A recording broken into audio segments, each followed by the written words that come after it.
Hey people, how you doing? It's your man Tim Black. Thank you for tuning into the show. Oh, did you hear about what happened yesterday? Did you hear it? I called into the Sam Seder show for the Majority Report. Never heard of him? Oh yeah, it's this guy, Sam. You know, well, it doesn't matter. Right?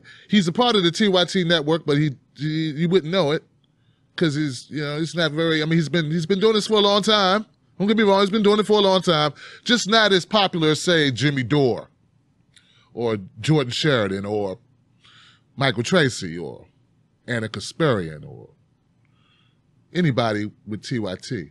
But anyway, look, I came on the show, and I got to tell you, man, the show was not good at all. Oh, it sucked. We're talking about a mile of garden hose. Suck. You know what I'm saying? Horrible. And the problem was not just that the tone was very adversarial and they were trying to come at me with stuff, and it was like a 2-on-1 at one point. Like this guy Mike kept chiming in, making comments about Seth Richards' murder, thinking that was funny. Hey, white guy got shot twice in the back. This is funny. Let's make jokes about it.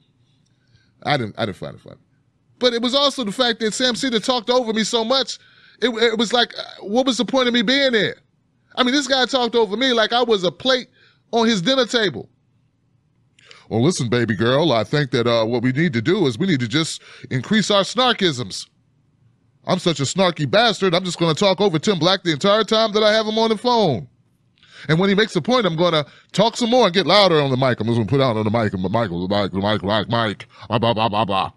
Blah, blah, blah, blah, blah, blah, blah, Democratic Party, blah, blah, blah, blah, blah, blah, talking point, blah, blah, blah, blah, blah, blah, my agenda, blah, blah, my agenda, blabber. And that's what it was, guys.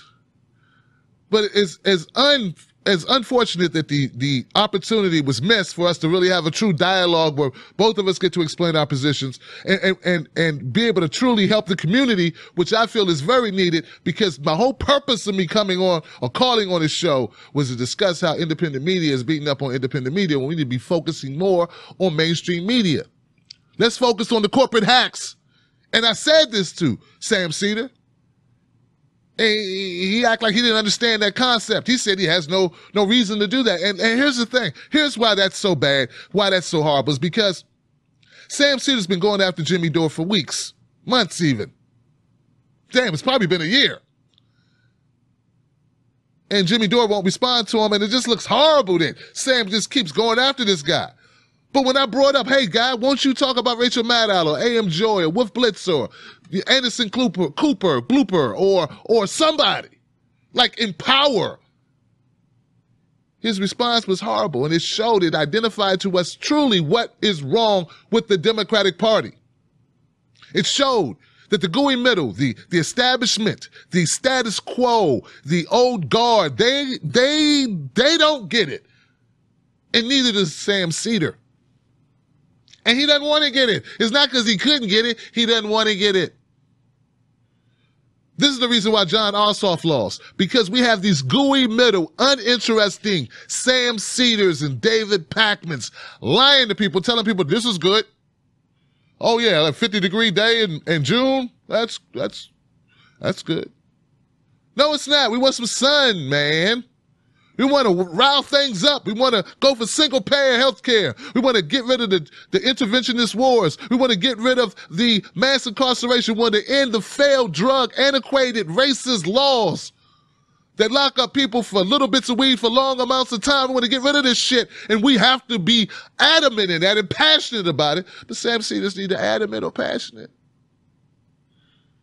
If you listen to Sam Seder too long, you will fall into a coma. I'm trying to figure out what you're saying, because I'm not sure exactly what it is that we're supposed to be fighting against, where it's not just that Sam Seder's a milquetoast, corporate Democrat, neoliberal, towing the line, carrying water for the establishment at every turn. When I asked this man, I said, why don't you go after Rachel Maddow for lying? Which he admits that the whole idea that Trump is going to be impeached is bullshit. He admits that. And when I said, well, won't you hit Rachel Maddow for that instead of hitting Jimmy Dore for stupid shit? Do you know what this man said? More about when specific moments come up, but I don't know that there's really much I would have a problem with on policy with, let's say, Rachel Maddow. Now, I suppose suppose, I mean, I think broadly speaking, I am to the left of her, although I'm not 100% sure about that. But, and I've had an issue with, MSNBC. There's a lot of people who go on there, it seems to me, who are pretty excited at the prospect of bombing Syria. Right. But, I mean, outside of that, and certainly I've been on MSNBC arguing against that with those people. But what specifically, like, tease this out for me. Liberals versus progressives. What's the difference between a liberal and a progressive? I mean, I have a sense of what's the difference between a liberal and, let's say, a socialist or a radical, but what's the difference between a liberal and a progressive?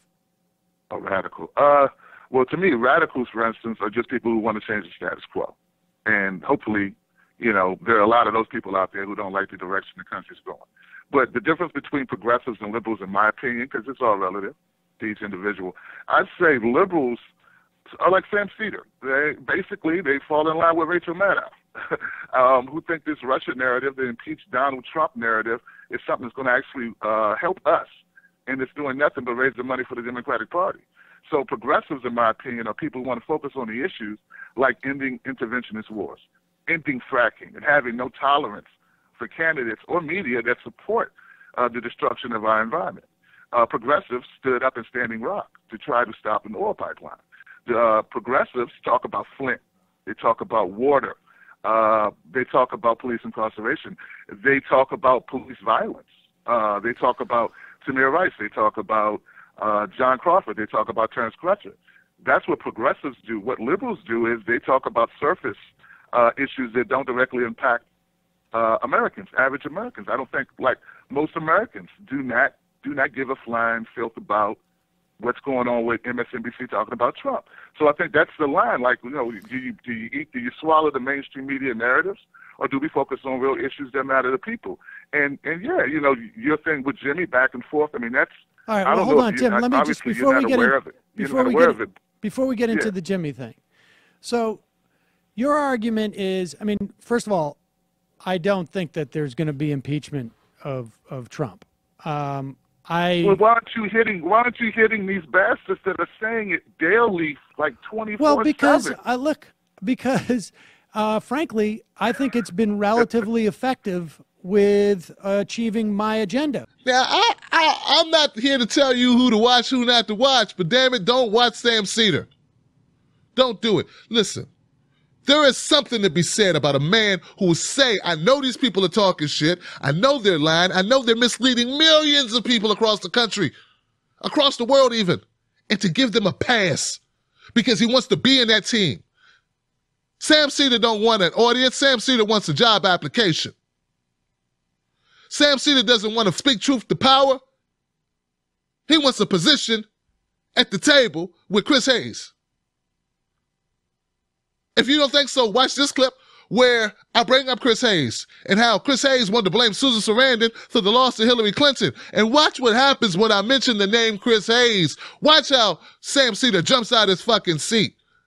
Are we going to allow the Democratic Party to continue to blame progressives for the loss of Hillary Clinton? And where do you sit on that? I don't know who does that in the Democratic Party. I think there are people who are frustrated it's still being litigated. That's the whole point. Who does? Joy Ray does? Yeah, I mean, Chris Hayes hit piece, Susan Sarandon. It's all her fault. That no, that wait she a second. Didn't back Hillary. I that's think. Why we have Hillary. Right, like that whole thing. Hold on. No, wait a second.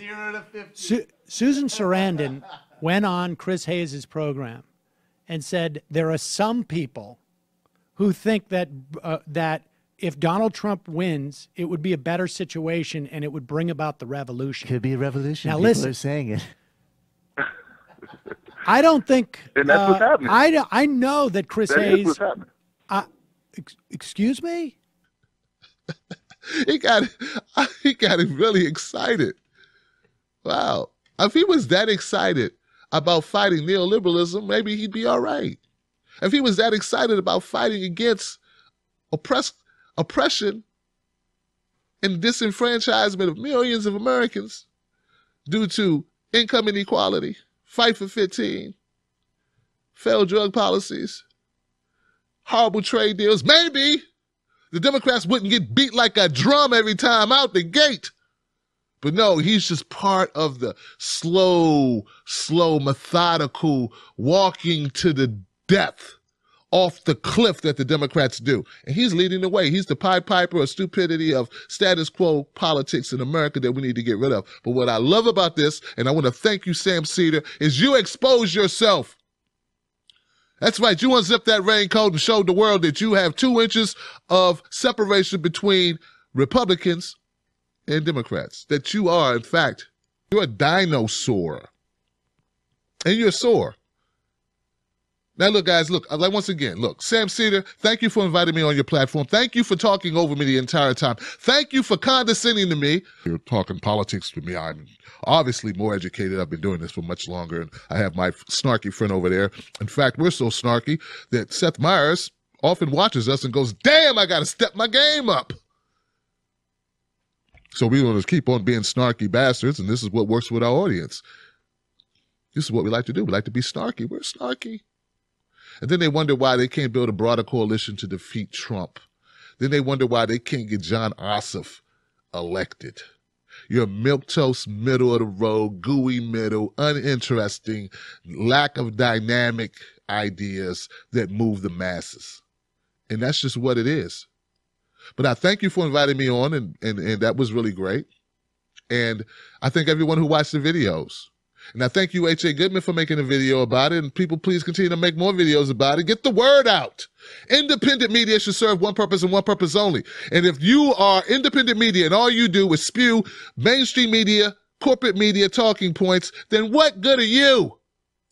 Who needs you? We got a Chris Hayes.